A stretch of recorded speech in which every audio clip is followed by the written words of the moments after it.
마태복음 24장 14절 말씀입니다. 네, 마태복음 24장 14절 말씀, 한 절 말씀입니다. 우리 같이 한 목소리로 읽도록 하겠습니다. 24장 14절 말씀 같이 보겠습니다. 시작. 이 천국 복음이 모든 민족에게 증언되기 위하여 온 세상에 전파되리니 그제야 끝이 오리라. 아멘. 네, 조금 아쉽죠? 한 번만 더 보도록 하겠습니다. 한 번 더 읽겠습니다. 네, 같이 보겠습니다. 시작. 이 천국 복음이 모든 민족에게 증언되기 위하여 온 세상에 전파되리니 그제야 끝이 오리라. 아멘. 네, 선교라는 단어 아마 이곳에 모인 우리 성도님들, 우리 청년들에게는 꽤나 익숙한 단어일 겁니다. 그렇다면 여러분들에게 좀 한번 여쭤보고 싶어요. 여러분들, 선교란 도대체 무엇입니까? 선교. 많은 그리스도인들이 가지고 있는 선교에 대한 생각 중 하나는 선교를 그저 외국에 나가서 전도 활동을 하거나 어떤 사역을 하는 것 정도로 생각을 한다는 데 있습니다. 물론 이게 틀린 말은 아닙니다. 어떤 면에서는 맞는 이야기고요. 선교를 그렇게 본다면 맞습니다. 하지만 중요한 것은 이것이 선교의 다는 아니라는 사실입니다. 이것은 굉장히 작은 의미의 선교라고 할 수가 있습니다. 어찌 보면은 요거를 선교라고만 생각을 한다는 것은 선교에 대해서 제대로 모른다라고 하는 것과 똑같습니다. 저는 대학교를 선교학과 나왔습니다. 이 자리에서 길게 할 내용은 아니지만 저는 이제 굉장히 작은 의미의 선교만을 생각했기 때문에 저는 이제 과를 선택하는 데 있어서 저는 선교학과를 선택을 하게 되었습니다. 저는 선교학과를 들어가게 되면은 부끄러운 이야기긴 하지만요, 해외를 많이 다닐 줄 알았습니다. 오지 탐험도 많이 하는 걸로 알고 있었고, 어디 이제 세계 여러 곳곳을 돌아다니면서 하는 것이 저는 선교학과가 하는 거라고 저는 그때 그렇게 생각을 했었습니다. 그리고 제가 이렇게 선교학과를 그렇게 생각을 하고 결정하게 된 가장 중요했던 요인 중에 하나는 제 어렸을 때 롤 모델 중 하나가 바로 아실지 모르겠지만 인디아나 존스였었거든요. 그래서 이제 머리 모자 쓰고 그리고 이제 밀림이랑 이런 정글을 돌아다니는 그런 인디아나 존스가 제 롤 모델이었기 때문에 선교학과를 가게 되면은 저는 이런 오디들, 이제 정글들 이렇게 해외 여행을 많이 다닐 거라 저는 생각을 했었습니다. 한국말의 특징 중 하나는 가장 중요한 이야기는 가장 마지막에 한다라고 이야기를 하죠. 그렇기 때문에 제가 지금까지, 물론 사실 아무도 눈치를 채지 못하셨겠지만 2달여를 제가 이 리라는 제목을 가지고 쭉 이어왔던 이유 중에 하나는 사실 오늘 이 말씀을 드리기 위해서, 이 이야기를 함께 살펴보기 위해서 제가 차근차근 이제 빌드업을 해왔던 것들이었습니다. 이 마지막 이야기를 우리 청년들과 함께 나누고 싶었고 살펴보고 싶었기 때문에 저는 사실은 이 시리즈를 쭉 계속해서 이어왔던 것이죠. 저는 교회와 선교에 대해 관심이 아주 많습니다. 저의 마음을 여전히 뜨겁게 하는 단어라고 한다면은 저는 교회라는 단어가 저의 가슴을 뜨겁게 하는 단어이고요, 선교라는 단어가 저의 가슴을 정말 뜨겁게 하는 단어입니다. 저는 우리 대림교회 청년부가 갖고 있는 교회라는 이 인식이, 교회에 대한 이해가 저는 새롭게 되기를 저는 간절히 소망합니다. 그래서 하나님의 백성으로서 우리가 이 땅을 살아갈 때에 어떤 교회 모습으로 살아가야 될지를 우리가 함께 저와 같이 고민하고 싶고, 여러분들과 그 생각들을 같이 공유하면서 우리가 정말 하나님께서 기뻐하실 만한 교회의 모습이 무엇인지, 공동체의 모습이 무엇인지를 같이 이루어 나가는 것, 그리고 같이 성장해 나가는 것, 저는 그것이 여러분들과 함께 교회를 나누는, 교회에 대한 이야기를 나누는 제 주된 이유였었습니다. 선교에 대한 관심이 많은 것도 비슷합니다. 이 땅을 살아가는 하나님의 백성인 저와 여러분들의 삶에서 선교가 무엇인지를 우리가 같이 머리를 맞대고 고민하고, 우리의 삶에서 선교적 삶을 우리가 살아가고 이루어가면서 정말 하나님 백성의 삶이 무엇인지를 우리가 이 땅 가운데 실현해 나가는 것, 저는 이것이 지금 이 시대를 살아가고 있는 우리 청년들과 제가 같이 고민해야 될 문제이고 우리가 함께 힘쓰고 싸워야 될 문제라고 저는 생각을 합니다. 우리가 그리스도인 하나님의 백성이라고 한다면은 우리에게는 제대로 된 선교에 대한 이해가 있어야 되죠. 오늘 우리가 함께 읽은 이 말씀을 천천히 살펴보면서 우리의 선교에 대한 이해를 조금 더 확장시키고 우리의 선교에 대한 이해를 조금 더 다듬어가는 시간이 되면 좋겠습니다. 오늘 우리가 읽은 말씀은 아주 유명한 말씀입니다. 그러면서 동시에 굉장히 많은 사람들로부터 오역이 되어 말씀이기도 합니다. 작년인가 재작년인가에 이제 경북 상주에 인터코 열방센터에서 그리고 이제 대전에 있는 IM이라는 그 선교단체가 운영하는 어떤 그 기숙학원에서 코로나 확진이 좀 이게 많이 발생을 했던 사건이 있었습니다. 우리는 코로나 초기에 그렇게 신천지를 욕했지만 이런 민낯들이 드러나면서 이런 문제 있는 모습들이 이단에게만 있는 것이 아니라 우리 기독교회 안에도 있다는 사실을 우리 그때 발견을 좀 했었죠.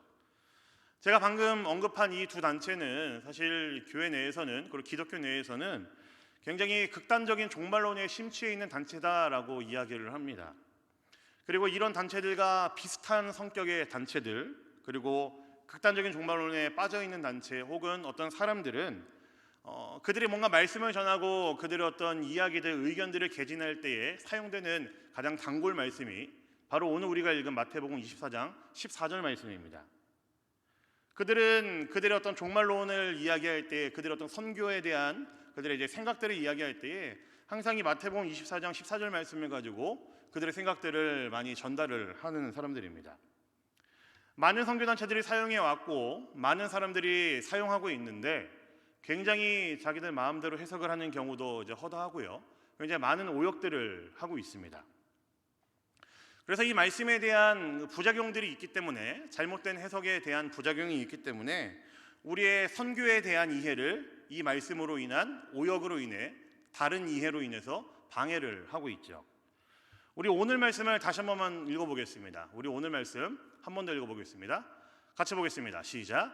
이 천국 복음이 모든 민족에게 증언되기 위하여 온 세상에 전파되리니 그제야 끝이 오리라. 자, 이 말씀을 그 원어의 순서대로 읽으면 제대로 된 순서는 이렇습니다. 지금 한글로 읽은 것과는 좀 다릅니다. 순서는 이렇습니다. 천국 복음이 온 세상에 전파되고가 먼저입니다. 그리고 그 일로 인한 결과가 모든 민족에게 증거가 되고 그제야 끝이 온다라는 것이 원래 그 헬라어 성경에 있는 제대로 된 순서가 바로 이 순서입니다. 그런데 제가 방금 말씀드린 이 잘못된 종말론에 심취해 있는 사람들은 이것을 이렇게 해석을 합니다. 온 세상과 민족을 하나로 묶습니다. 온 세상과 민족 하나로 묶고요. 모든 민족에게 복음이 전파되면은 그제야 끝이 온다라고 단순하게 말씀을 끝내버립니다. 자, 이렇게 되면은 해석을 어떻게 해야 되는지 아십니까? 예수님의 재림의 조건, 예수님께서 이 땅에 오시는 그 조건에 모든 민족에게 복음이 증거되어야지만 예수님께서 재림하신다라는 조건이 완성이 됩니다. 심각하게 좀 잘못된 해석이 돼버리는 거죠. 예수님의 재림의 조건 중에 하나가 모든 민족에게 복음을 전해야지 예수님께서 재림을 한다라고 이야기를 한다라는 것이죠. 선교의 주체도 바뀌게 됩니다. 주어가 바뀝니다. 오늘 우리가 읽은 이 14절 말씀의 바른 주어는요, 천국 복음이 주어입니다. 하나님 나라의 소식, 하나님 나라의 복된 소식, 하나님의 의지, 하나님 당신이 이 모든 일들을 이뤄나가는 주체가 되시고 주어가 됩니다. 그런데 이렇게 잘못된 해석을 하게 되면은 이 주어도 바뀌게 되죠. 뭘로 바뀝니까? 우리가로 바뀌게 됩니다. 우리가 모든 민족에게 복음을 전하면은, 우리가 모든 민족에게 나아가면은 그때야 끝이 온다라는 걸로 해석이 되는 거죠. 이 말씀을 이렇게 해석을 하게 되면은 그 결과는 사실은 굉장히 무시무시합니다. 첫 번째는요, 선교의 주체가 바뀌게 됩니다.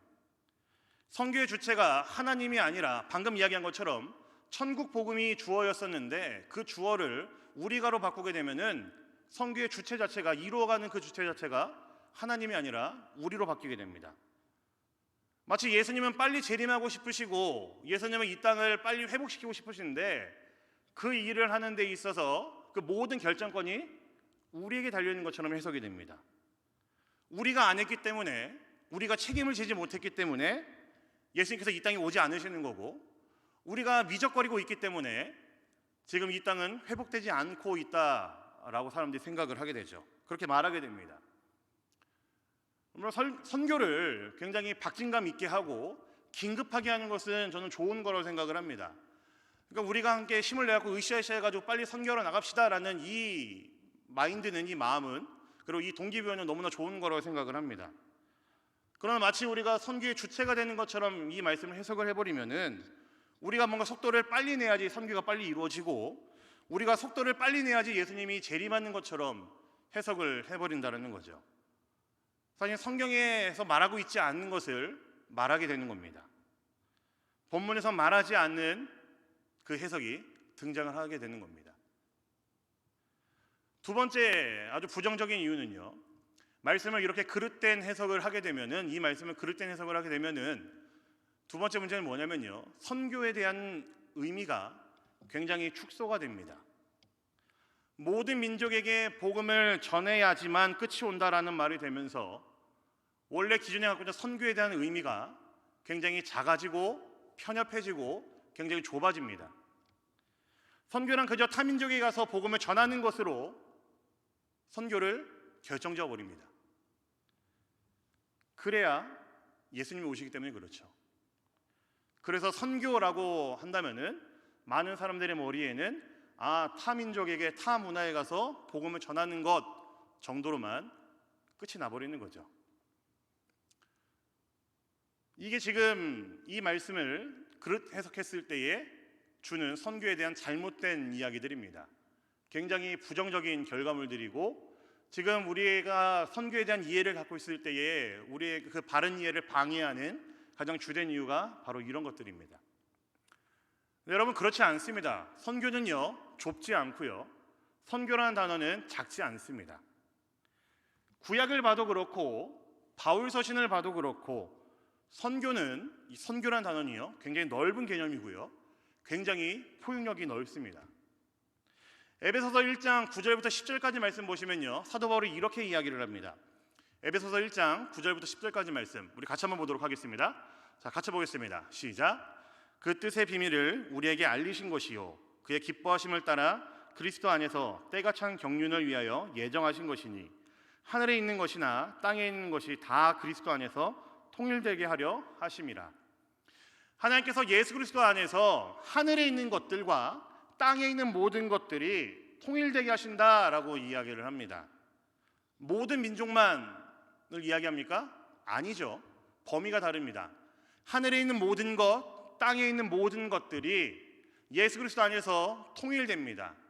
새로운 질서로 형성이 되고 새로운 질서 속으로 들어가게 되는 것이 복음이 전해지는 것이고, 그게 바로 선교라는 이야기입니다. 민족만, 사람에게만 끝나는 것이 아니고 자연 세계에 있는 모든 것, 하나님이 창조하신 이 땅에 존재하는 그 모든 것들이, 그리고 문화들까지도 포함하는 것이 선교의 범위입니다. 고로새서 1장 19절부터 20절까지 말씀도 비슷하긴 하지만 이렇게 이야기를 합니다. 또 한번 같이 볼게요. 보겠습니다. 시작. 아버지께서는 모든 충만으로 예수 안에 거하게 하시고 그의 십자가의 피로 화평을 이루사 만물 곧 땅에 있는 것들이나 하늘에 있는 것들이 그로 말미암아 자기와 화목하게 되기를 기뻐하심이라. 하나님께서 원하시고 기뻐하시는 것은 예수 그리스도 안에서 하늘에 있는 것들이나 땅에 있는 모든 것들이 하나님과의 관계가 회복되고 화목함 속으로 들어가게 하는 것, 이것이 바로 선교입니다. 에베소서는 예수 그리스도 안에서 하늘과 땅에 있는 그 모든 것들이 새로운 질서를 갖게 되는 것을 이야기했고요, 골로새서는 하나님과의 관계가 하늘과 땅에 있는 모든 것들이 재정립되고 화목해지고 원래 그 좋은 관계로 회복되는 것을 이야기했습니다. 선교의 개념이 굉장히 넓어졌죠. 선교는요, 굉장히 총체적인 개념입니다. 우리가 당장 알고 있는 선교라는 것이 그저 당장 비행기를 타고 해외 어느 나라를 가갖고 전도지를 들고 전도를 하는 것, 그 정도 수준이 아니라는 것을 알 수가 있습니다. 자연세계, 우리가 이루어놓은 모든 문화들, 우리가 이 땅을 살아가면서 밟게 되고 알게 되는, 우리가 느끼게 되는 그 모든 것들, 하나님이 창조하신 온 세상, 이것이 바로 우리의 선교의 대상이고 우리의 선교가 나아가야 되는 범위라는 이야기이죠. 우리가 이해해야 되는 선교, 교회, 복음의 이해는 이 정도로 넓습니다. 이러한 이해 속에서, 이러한 넓이와 깊이 속에서 우리는 선교라는 단어를, 교회라는 단어를, 복음이라는 단어를 이해해야 합니다. 예수님이 하신 오늘 말씀을 바르게 해석하면은 이것이 가능해집니다. 모든 민족에게 증거되기 위하여라는 부분을 좀 먼저 살펴보겠는데요, 복음이 갈릴리를 떠나서 이제 세계 곳곳으로 나가야 된다라는 이 이야기는 사실은 사복음서 전체에 통틀어서 예수님이 이제 계속하신 말씀이었습니다. 특히 누가복음에서 이 이야기가 굉장히 강하게 나타나는데, 왜냐하면 이후에 나오는 사도행전과 아마 맞닿아 있기 때문에 누가는 이 말씀을 조금 더 강조했던 것 같아요. 어쨌든 이 사복음서를 들고 읽고 보고 있고 함께 나누었던 초대교회가 그들의 공통된 목적을 가지고 그들이 공통으로 지향했던 것 중에 하나는 바로 이 복음은 유대인들의 공동체에서 끝나는 것이 아니고 예루살렘에서 머무는 것이 아니고 전 세계로 나아가야 되는 것이고, 유대를 넘어서 예루살렘을 넘어서 세계 곳곳으로 나아가야 된다는 것에 분명한 의도와 목적이 있었습니다. 1세기의 유대교는 이 중간기를 거치면서 민족주의적인 성향이 되게 강해졌습니다. 왜냐하면 이제 그레코 로마 문화가 들어오면서 그들이 갖고 있는 그 문화 자체가 유대인들이 그 이전부터 갖고 있었던 그 문화는 비교도 안 될 정도로 굉장히 우월했었고, 그들로 하여금 이제 기를 죽일 수밖에 없는 문화들이 그들 곳곳에 이제 잠식을 했고 환경을 이제 이루었기 때문에 그렇습니다. 그레코 로마 문화, 뭐 건축, 뭐 문학들, 뭐 소설이나 시 같은 것들, 뭐 미술들, 사실은 유대인들이 이런 것들을 이제 누리지 못했고 갖고 있지 못했었는데, 이 그리스와 이 로마 문화가 들어오면서, 헬라 문화가 들어오면서 그들의 주위를 이런 문화들로 채워갔기 때문에 유대인들은 그들이 붙들고 있을 수밖에 없었던 그들의 할례, 절기나 제사, 그리고 그들의 어떤 모세의 율법들까지만 그들은 이제 집중했고 그것만을 붙들고 살기 시작을 했죠. 그래서 예수님의 제자들의 행적을 보면은, 사복음서를 좀 보시면은 예수님께서 이런 복음의 어떤 총체성, 그리고 나아가야 되면 이야기할 때에도 제자들은 사실 예수님의 그 복음에 대한 이야기를 잘 받아들이지 못했습니다. 제자들조차도 사실은 예수님과 몇 년을 같이 이제 수학한 제자들조차도 이 복음의 의미가 굉장히 약했다는 것을 알 수 있습니다.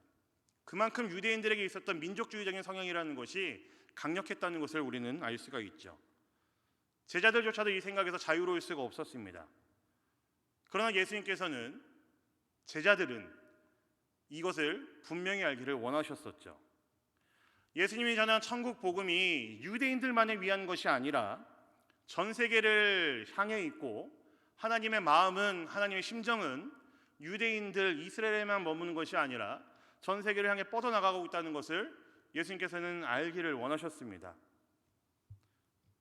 그렇기 때문에 오늘 말씀에서 예수님이 사용하신 단어가 모든 민족이라는 단어가 바로 그런 의미입니다.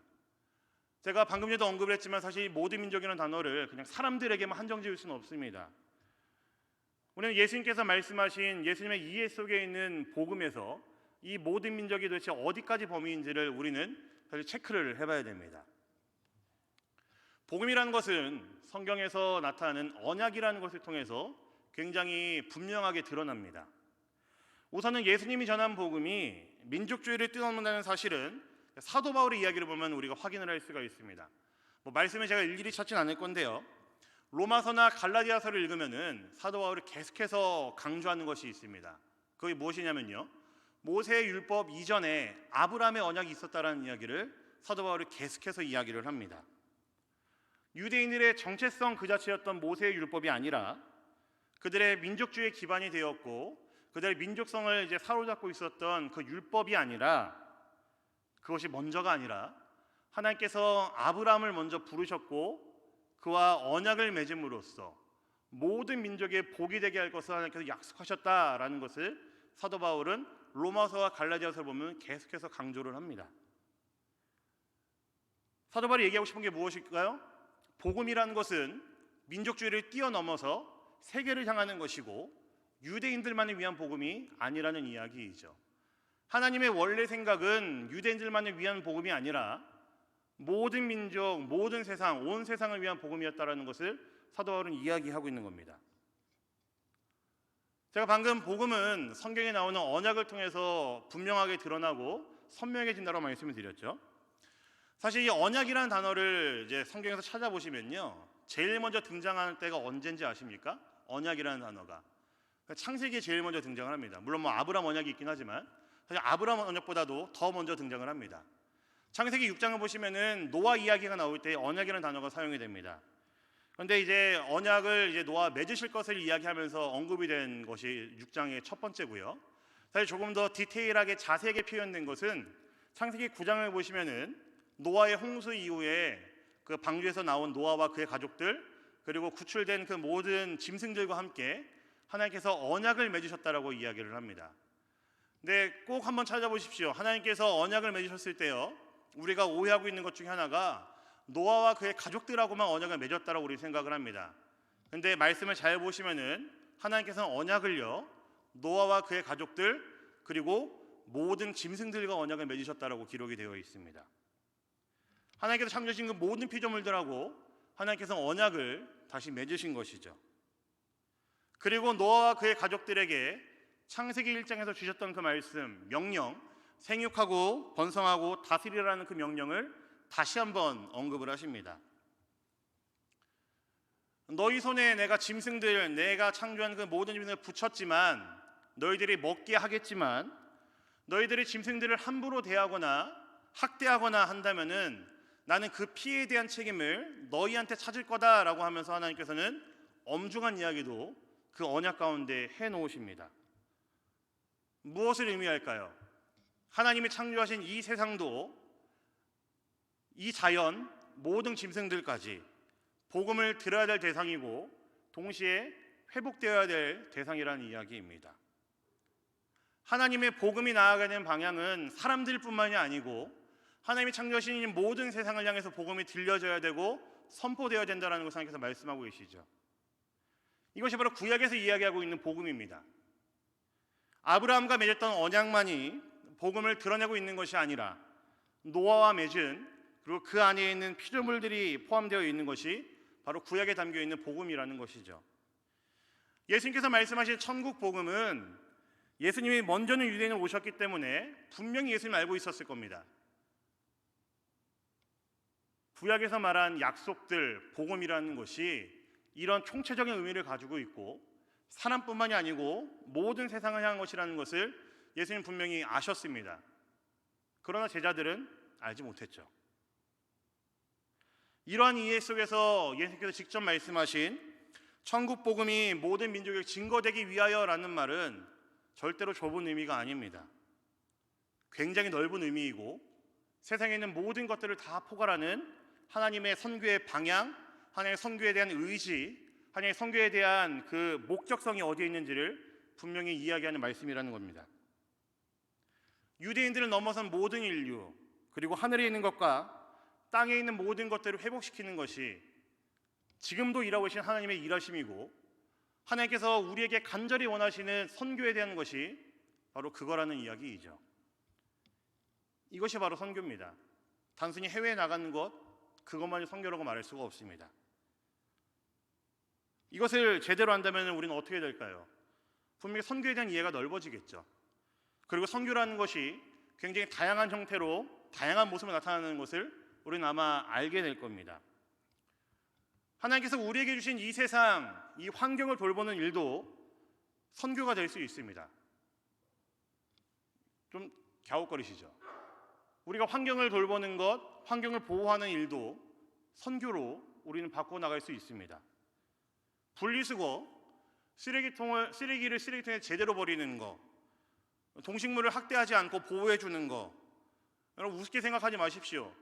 이 땅을 살아가는 하나님의 백성들이 기꺼이 해야 되는 일들이고 이 일들을 통해서 우리는 하나님의 선교에 동참할 수가 있습니다.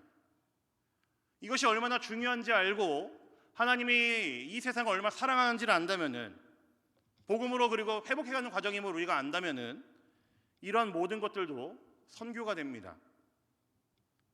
한 가지 더, 선교에 대한 이해가 우리에게 제대로 새겨진다면은 우리의 일상이 더욱더 중요해집니다. 우리가 오늘 읽은 말씀에서 지나치게 모든 민족에게 증거되기 위해 이 부분만 강조가 된다면은 우리의 다른 일상들은 필요가 없어지겠죠. 우리가 굳이 회사 다닐 필요가 뭐가 있습니까? 정말 용기 있고 사명 있는 사람이라고 한다면은 당장 다 그만두고 비행기표 하나 끊어가지고 여권 챙겨서 우리는 저기 무슬림 국가로 가야 됩니다. 가서 열심히 복음 전하다가 순교하면은 그거야말로 정말로 선교고 우리의 사명이라고 생각을 하겠죠. 우리의 다른 일상들은 필요가 없습니다. 중요하지 않습니다. 이것만 중요할 겁니다. 그런데 선교에 대한 이해가 우리에게 제대로 박힌다면은, 선교가 얼마나 넓은 것인지 우리가 알고 총체적인 것인지를 안다면은 우리의 모든 일상이 소중해지고 우리의 모든 일상이 선교라는 것을 깨닫게 될 겁니다. 우리가 지금 종사하고 있는 직업, 우리가 집중하고 있는 그 모든 일, 나의 하루의 시간에서 가장 많은 시간을 보내고 있는 어떠한 것, 그것이 바로 우리의 선교지가 될 수 있고, 그곳에서 우리가 소중히 여길 때에 우리는 그것을 선교로 바꿔나갈 수 있습니다. 선교는 넓습니다. 우리의 일상도 굉장히 중요합니다. 꼭 기억하셔야 됩니다. 오늘 말씀에 말하는 온 세상이라는 단어는 사실은 1차적으로는 로마 제국을 이야기합니다. 24장 1절을 보시면은 예수님께서 제자들에게 성전이 무너질 것이다 라고 이야기를 하셨습니다. 우리 청년들 아실지 모르겠지만 예수님의 제자들은 전부 다 촌뜨기들입니다. 갈릴리에서 쭉 이제 어부하던 사람들, 그리고 그들은 이제 예루살렘이라는 굉장히 고도로 발달된, 그들에게는 고도로 발달된 그 문화들을 사실은 쉽게 접해보지 못한 사람들입니다. 끼케야 1년에 뭐 한두 번 경험할까 말까 한 사람들이 바로 예수님의 제자들이었었습니다. 아마 이들은 예루살렘을 올 때마다 굉장히 신기했을 것이고, 예루살렘 성전을 볼 때마다 아마 가슴에 그 웅장함이, 비장함이 그들은 계속해서 느꼈을 겁니다. 그들의 눈에 보이는 헤롯 성전은 그 전에 지었던 솔로몬 성전과 스룹바벨 성전과는 비교도 안 될 정도로 굉장히 으리으리한 성전이었다고 이야기를 하죠. 근데 예수님께서 뭐라고 하십니까? 이 성전이 무너진다라고 말씀하십니다. 돌 위에 돌 하나 남기지 않고 산산이 부서진다고 말씀하십니다. 그리고 엄청난 환란이 찾아올 것이다라고 예수님께서는 말씀을 하시죠. 실제로 이제 AD 70년쯤에 예루살렘을 멸망을 합니다. 그리고 정말로 예수님 말씀하신 대로 돌 위에 돌 하나 남기지 않고 철저히 파괴가 되죠. 아마 이 마태복음을 이제 기록된 마태복음을 손에 들고 읽었을 사람들은 바로 이 예루살렘 성전이 파괴가 된 그 폐허 위에 새롭게 이제 살아야 되는 사람들이었을 겁니다. 시기적으로 봤을 때는 아마 그때쯤에 마태복음을 손에 읽고 초대교회 공동체가 읽기 시작했을 겁니다. 이들은 예루살렘 성전이 무너지고 난 다음에 수습해야 되는 그런 유대인들이었습니다. 가시적인 하나님 나라가 없어졌습니다. 성전이 무너졌거든요. 그들이 바라보던 하나님이 거하시는 도시, 하나님의 임재가 있는 예루살렘 성전이 완전히 파괴됐습니다. 그리고 역사적으로 보면은 100만 명 이상 되는 유대인들이 학살을 당했습니다. 다니엘이 환상을 통해 예언을 했던 것처럼 메시아를 대적하는 로마 제국은 더 융성해지는 것 같고, 로마 제국이 정말로 온 세상의 주인이 된 것 같고, 더 의기양양해지고 승리를 만끽하는 것 같은 그런 모습입니다. 그러나 오늘 말씀에서는 뭐라고 이야기하고 있습니까? 이 천국 복음들이 온 세상 로마 전체에 전파될 것이다 라고 예수님께서 말씀하십니다. 당장 눈에 볼 때는 로마 제국이 이긴 것 같아 보이지만, 로마 제국이 온 세상을 압도했고 승리한 것 같아 보이지만, 진짜 궁극적인 소망은, 우리 안에 주는 진짜 기쁨은 복음으로 인한 소망이 분명히 있고 그 승리를 우리가 맛보게 될 것이다 라는 이야기를 하고 있는 거죠. 로마 전체에, 온 세상에 예수님이 전한 천국 복음이 전파되고 들려지게 될 것이다라고 예수님께서는 말씀하고 있는 겁니다. 사실 제자들이 예수님의 말씀을 통해 이제 직간접적으로 경험하게 되는 환란들은요, 저는 지금도 여전히 이 땅 가운데 있다라고 봅니다. 아마 저뿐만이 아니고 우리 청년들도 그것을 경험할 겁니다. 당장에 뭐 코로나는 말할 것도 없고요. 얼마 전부터 사실은 이제 러시아랑 우크라이나가 뭐 전쟁 전운의 그 기운이 감돌고 있다고 얘기를 하죠. 뭐 당장에 전쟁이라는 것만 해도 우리의 주변에 현실로 다가온 문제입니다. 뭐 우리나라는 안전할까요? 사실 우리나라도 이 전쟁의 위험에서 해방되지는 못했죠. 예수님의 이 말씀을 듣고 있던 제자들과 크게 다르지 않은 상황이 바로 지금 이 땅 살아가는 저와 여러분들의 모습입니다. 그런 제자들에게 예수님께서 뭐라고 말씀하십니까? 우리 읽진 않았는데요, 오늘 말씀 12절과 13절 말씀 보겠습니다. 마태복음 24장 12절 13절 말씀 같이 보겠습니다. 시작. 불법이 성함으로 많은 사람의 사랑이 식어지리라. 그러나 끝까지 견디는 자는 구원을 얻으리라. 불법이 행해지고 사랑이 식어가는 세상에서 뭐 환난은 말할 것도 없고요, 이런 어지럽고 불안하고 혼란스러운 세상에서 너희는 끝까지 이 믿음을 지켜라라고 예수님 말씀하고 계시죠. 어떤 믿음입니까? 예수님이 보여주신 믿음이고 하나님의 통치하심을 믿고 의지하고 삶의 현장에서 가난하고 어려운 사람들을 돕고 그들에게서 복음을 증거하는 삶, 나의 일상을 통해, 나의 말을 통해, 나의 행동을 통해 예수님이 참으로 살아계신 하나님이라는 사실을 보여주는 삶, 이 일을 끝까지 해내고 견디는 사람이 구원을 받는다라고 예수님이 말씀하십니다. 이것이 바로 우리가 해야 될 일이라는 사실이죠. 오늘 우리는 선교에 대해서 다시 한번 생각해보는 시간을 가졌습니다. 제가 사실은 이 선교에 대한 이야기들을 제가 좀 존경하고 좋아하는 이제 선교사님 한 분이 계신데 그분이 저에게 했던 이야기들을 좀 제가 갈무리하고 좀 여러 가지 이제 내용들을 통해 묵상하고 정리하면서 했던 내용들입니다. 몇몇 성경 구절들의 표현을 빌어서 선교를 그저 지리적으로 가는 것, 고하는 것이라고 이야기하는 것은 선교에 대한 좁은 이해라고 할 수가 있습니다. 그래서 그런지 요 근래에 각광받는 것이 내가 서 있는 이것이 바로 선교지다라는 이 이해로 인한 일상선교라는 단어가 굉장히 각광을 받고 있습니다. 하지만 기억해야 될 것은 이것이 또 이제는 가지 않아도 된다라는 이해로만 이어진다고 한다면은 일상선교라는 것 자체도 사실 하나의 좁은 의미의 선교로 남을 수밖에 없습니다. 저와 여러분들이 이해해야 되는 선교는요, 그런 것이 아닙니다. 가지 않고 여기 저기 어떤 장소나 위치의 변화가 아니라 변동이 아니라 여전히 지리적인 선교의 그 관심과 그 테두리 속에서 머물고 있는 똑같이 좁은 이해의 선교일 뿐입니다.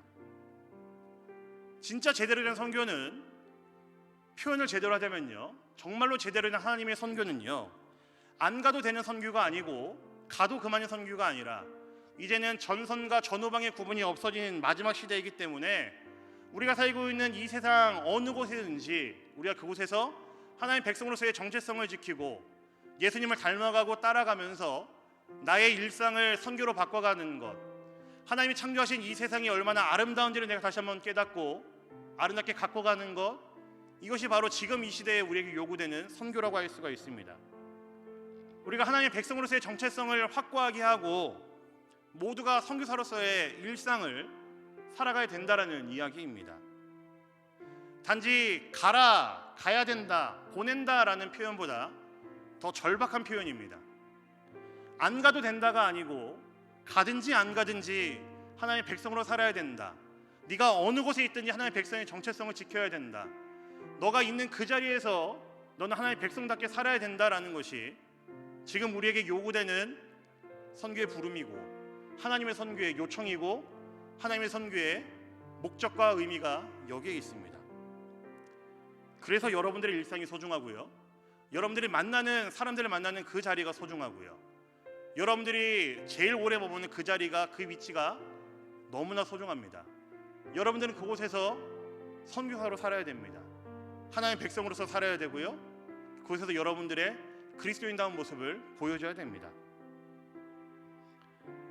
자기 열심으로 인해서 여권 들고 떠나는 것도 문제이지만 자기 합리화로 인해서 안 가는 선교는 역시나 똑같이 문제입니다.